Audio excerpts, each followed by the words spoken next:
Jeste li ikad stavili krumpir u cipelu ili tenisicu?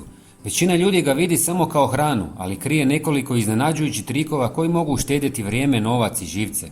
A ono što ću vam pokazati kasnije sa cipelom vjerojatno vam nikad ne bi palo na pamet. No prije nego vam otkrijem trik s cipelom, pokazat ću vam još dva brza trika koja možete isprobati odmah.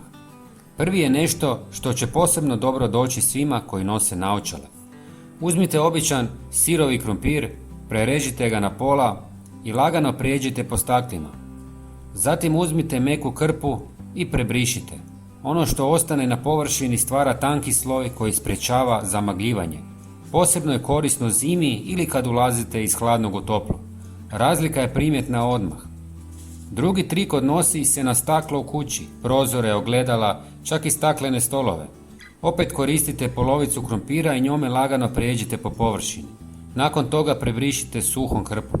Krumpir razgrađuje masnoću i ostavlja staklom čistim bez tragova. Mnogi koriste skupa sredstva za čišćenje, a rješenje im stoji u kuhinji. A sada dolazimo do trika zbog kojeg ste vjerojatno i kliknuli na ovaj video. Svi smo barem jednom kupili kožne cipele ili tenisice koje su na prvu bile udobne, ali nakon kratkog nošenja počnu stiskati. Najgore je kad vas počnu žuljati baš kad ih trebate nositi cijeli dan. I tada većina ljudi misli da nema rješenja, ali postoji vrlo jednostavan trik. Za to vam treba samo krumpir.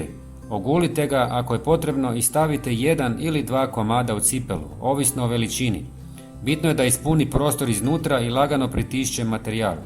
Za razliku od papira ili tkanine, krumpir zadržava čvrstoću, smanjuje neugodne mirise i istovremeno otpušta malu količinu vlage.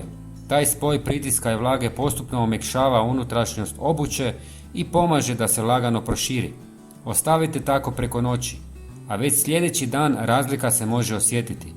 Obuća će biti udobnija, manje će stiskati i biti svježija za nošenje. Napišite mi u komentarima da li ste znali za ove trikove. Pozdrav, do sljedećeg videa.